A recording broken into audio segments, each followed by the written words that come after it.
แต่ละมื้อเฮาเก็บกำไรมื้อละ50เนาะเดี๋ยวมื้อนี้เฮาจะอัปเดตเป้าหมายยับเป้าหมายขึ้นไปนิดหนึ่งเนาะยับเป้าหมายของเราขึ้นไปเป็น100 USDT แล้วการเข้าออเดอร์ในมื้อนี้เนาะเราจะเข้าเฉพาะออเดอร์ที่ว่าเรามีความมั่นใจเท่านั้นเนาะออเดอร์ใดที่เราบ่มีความมั่นใจแม่นเราจะบ่เข้าเนาะถ้าวินออเดอร์เดียวแม่นเราจะได้หยุดเลยถ้าหากว่าบ่วินแม่นเราจะปรับเงินบริหารขึ้นไปเนาะเราจะแก้ใหม่ถัดไปเนาะทุกคนเนาะมาเดี๋ยวเรามาเริ่มกันเลยเนาะการเดินเงินเนาะแม่นจะเดินอยู่ที่100กับ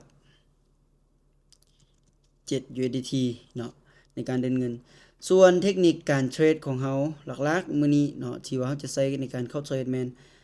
เราจะอิงใส่จุดที่เป็นแนวโน้มของตลาดนำแล้วก็จุดที่เอิ้นว่าเป็นจุดที่แท่งเทียนเนาะแท่งเทียนอาจจะเป็นจุดที่เราเคยเห็นประจำในกรณีที่แท่งเทียนมีแห่งซื้อเข้ามาหลายเกินไปเราอาจจะซื้อเนาะแท่งเทียนมีแห่งขายเข้ามาหลายเกินไปเราก็อาจจะขายนะทุกคนเนาะอันนี้ก็เป็นสิ่งที่สำคัญนะทุกคนเนาะเดี๋ยวเรามาเริ่มเลยเนาะเริ่มวิเคราะห์ไปนำกันเดี๋ยวหาจุดเข้าเทรดนำกันเนาะซึ่งเทรดไปนำแล้วก็จะแชร์ความรู้ให้กับผู้ที่ตามไปนำเนาะหลายคนที่เบิ่งคลิปนี้อยู่เนาะทุกคนเนาะ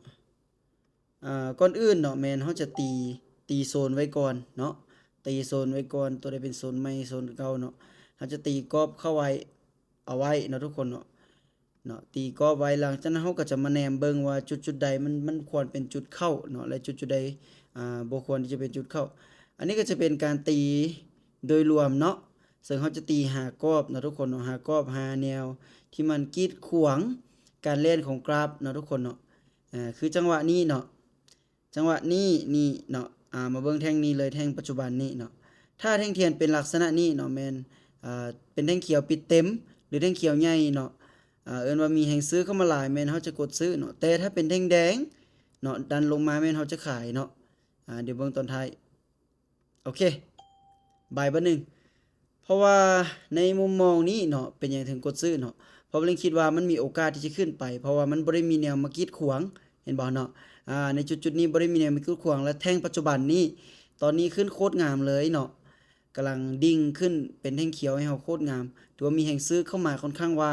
หลายเลยเนาะสำหรับแท่งนี้เนาะเดี๋ยวมาลุ้นเบิ่งนำกันเนาะทุกคนเนาะว่าแท่งนี้เขาจะวินได้บ่เนาะคิดว่าน่าจะบ่มีปัญหาเพราะว่าแท่งนี้สวยเลยปั๊บงามเลยเนาะโอ้คักๆมื้อนี้ได้กำไร100101.65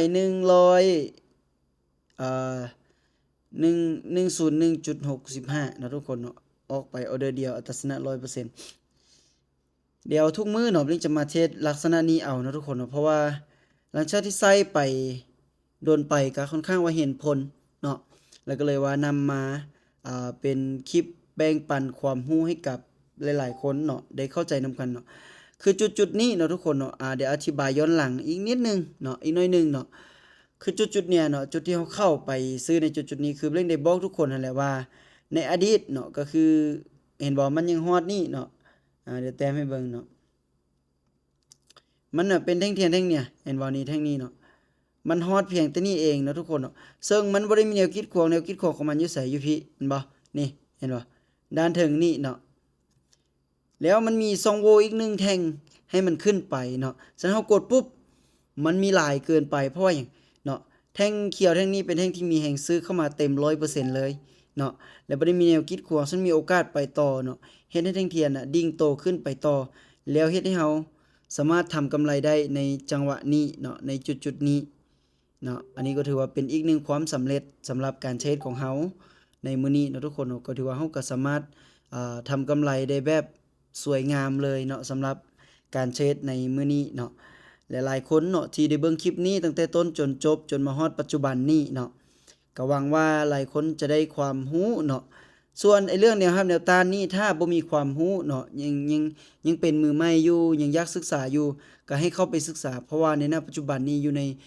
OpenAI ก็มีหลายเนาะแล้วก็มี